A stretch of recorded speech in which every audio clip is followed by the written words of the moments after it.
Welcome back. This is our second instruction video on Keko Chronicles. If you haven't seen the first one, you should check that out on YouTube. You can like our YouTube channel, Keko Chronicles. Also, as we go through this, if you need more information, you can check us out at kekochronicles.com. The game is available on thegamecrafter.com, and we're also doing a Kickstarter to fund this game and to get it out there. During this video, we're going to talk about how a turn works, so you can kind of get an example of what it looks like. For this example, we got the character of Samantha Keko. She's a hero. Her special ability allows you to start the game with a particular card in your hand. I've already got that card. It's the Keko Journal. When you start the game, you're dealt 2 cards, so I've got the starting hand right here. A turn would start divided into 4 phases. The first phase of the turn is your start of turn phase.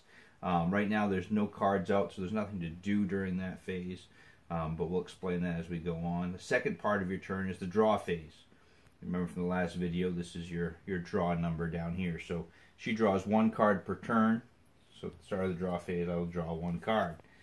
Okay, the different cards I have here, I've got 1 creature, I've got 1 crystal, 1 item, and 1 action card. We've talked about those briefly in the last video. During your turn, you can play, starting with creatures, 1 per turn. I'm going to bring my creature out. This is a Shiver. It comes out, it says at the start of your turn, add 1 counter to Shiver. During your action phase, you may remove 1 counter from Shiver to do 1 damage to any player. As you remember, the goal is to get your opponent's life total down to 0. So I've played my 1 creature for the turn. They go on the left-hand side. I'm going to play the Keko Journal. That's the card that this character starts with. It's an item. The items go here. Keko Journal comes into play with 3 counters on it. These are the types of things that come with the game. You could use coins. You could use M&Ms as long as you don't eat them. Whatever you want to use for counters. Comes into play with 3 counters. During your action phase, you may remove X counters from Keko Journal to draw X cards. We're not going to do that just yet, because we're still bringing cards into play. Next card I'm going to bring into play is Black Crystal. If you remember before, crystals go down here, and they are used to pretty much add or remove counters. So Black Crystal comes into play. You get to add 1 counter to any card in play. I'm going to add 1 counter to the Shiver. So it has 1 counter on it. And now that I still have an action card, I'm not going to use that yet. Now that I've brought these cards into play, now I can use them. This is my action phase. I can use them. I could remove 1 counter from the Shiver to do 1 damage to my opponent. I can also remove these 3 counters to draw 3 cards. These 3 cards I have another creature. I can't play that this turn, so I've already put 1 creature into play. I have a transportation card. Those would go up here.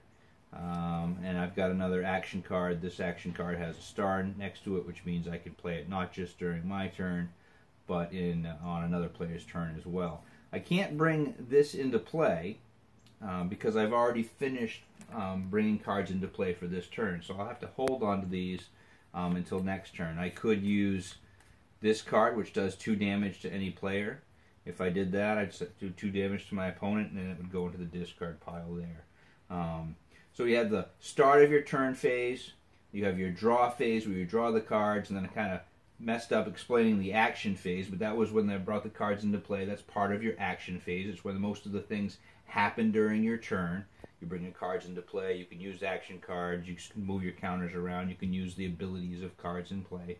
And the final phase of your turn is the end of your turn phase, and right now there's nothing for us to do during that part of the phase, that part of your turn rather.